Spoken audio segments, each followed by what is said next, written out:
Ayan guys, lutuin muna natin yung adobo.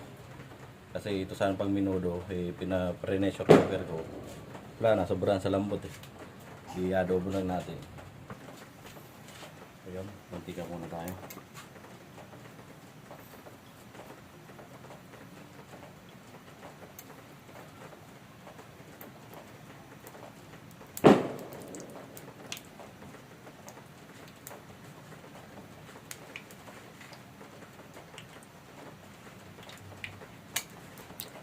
Ito guys, kakaibang adobo to. Ninuto itong nakaraan nung birthday ko nung isang tao ko. Napakasarap ng pakadali niya. Kaya try natin kung kaya natin gayahin.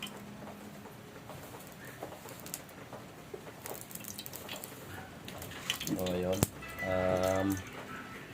Bawang. Kaya natin ito ilalat dahil sa iba. Yun, bawang. Tanda ko ito sibuyas.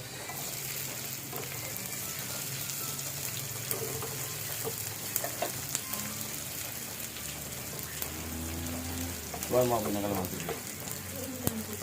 Doon, kalamansi mo na. So yun, lalagay natin ito. Durog eh. Uy, tumigas naman sa rep ngayon.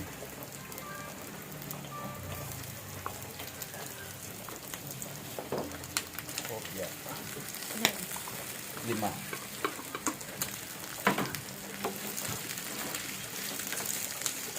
Sana makuha natin kung paano pakaluto nung bata ko ng birthday ko. Sana makuha natin parehas lasa. Basta masarap guys. Nalagyan ito ng ayan guys, kalamansi.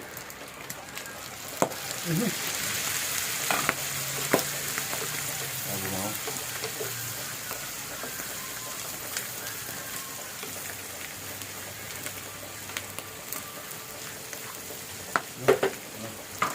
Tapos siyempre suka, hindi mo na baka bukas na suka, hindi mo na dito haluin.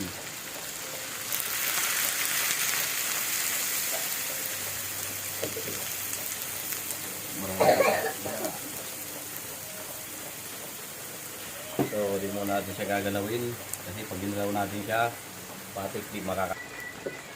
So yun guys, natuyo na yung suka niya, pwede natin siyang haluin.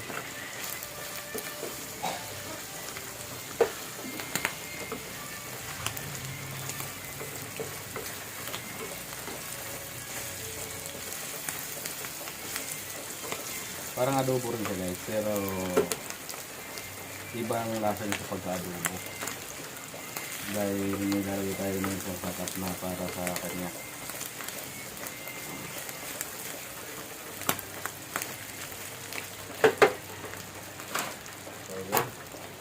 Toyo. Magic.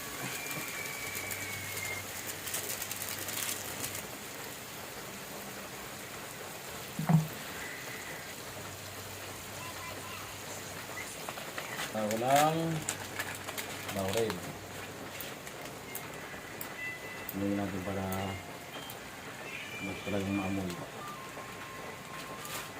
Tapos so lagyan natin ng kasi yung natin siya matuyo, lagyan natin asukal.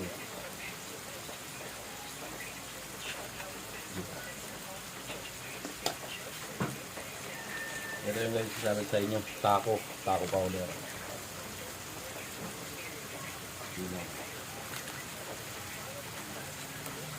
Tama order naman.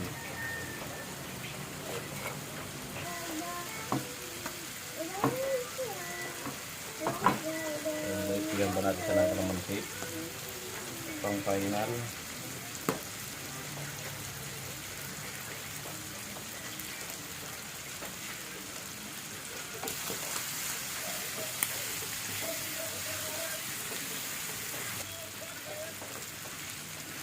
So yun guys, okay na to. Patayin natin. Tapos fix na natin siya.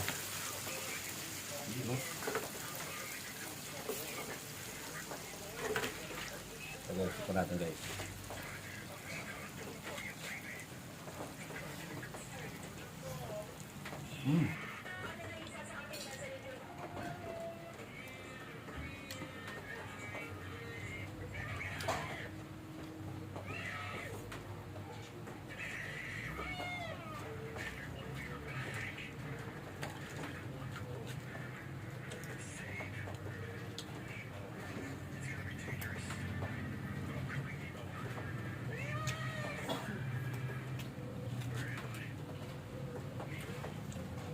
O yun guys, maraming salamat sa panonood. Sana supportahan nyo ang aking munting channel. I-subscribe lang po sa YouTube channel. Thank you. Maraming salamat po. Nandito muna itong video natin. Next, mayroon pa tayong lulutuin ngayong araw kasi Pasko. Pero sa isang recipe tayo para hindi naman masyadong mahabang video. Thank you guys sa panonood. Maraming thank you.